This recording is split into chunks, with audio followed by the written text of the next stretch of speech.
Diversity, more variety in our schools, in our sports.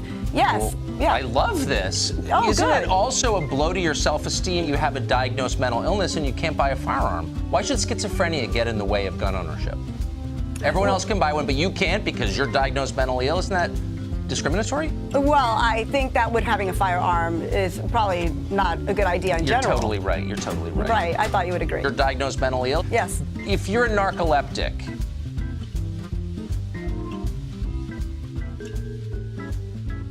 well, at one high school in New Jersey, girls once had to try out for the cheerleading team, but one mother complained after her daughter didn't make it, so school officials ordered the team to accept everyone without tryouts, setting a brand new precedent that we're sure will become common nationwide. That's why we want to talk to Cathy Areu, our liberal Sherpa, to understand the outlines of this new worldview. Cathy, thanks a lot for coming on.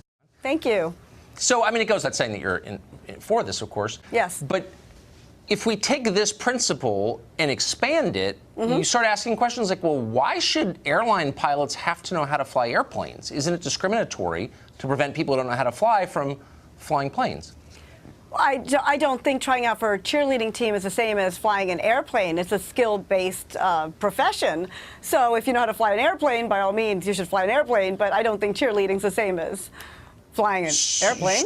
But there was a set of standards, and people couldn't join the team if they couldn't cheer correctly. Right, but maybe these people who couldn't join the team then get confident they become confident cheerleaders. They didn't even know they could be great cheerleaders. And then they go on to become wonderful pilots because they look back and they were great cheerleaders. So it gives them that self-esteem to move on in life and become better people. So well, thank goodness. I agree with that. See, now you're winning me over. Thank goodness for these inclusive programs. Well, but why don't we adopt these same inclusive standards at Harvard and Yale and Princeton? I mean, why are we keeping people out because they can't read or have low SAT scores? Doesn't that hurt their self-esteem? It's a shame. Yeah, SATs have been proven to be false. They're no indication of how people will do after a few years at college. So throw out the test, absolutely, because if people are given a chance, they do excel. So we should allow more diversity, more variety in our schools, in our sports. Yes. Well, yeah. I love this. Oh, Isn't good. it also a blow to your self-esteem if, say, you have a diagnosed mental illness and you can't buy a firearm? Why should schizophrenia get in the way of gun ownership?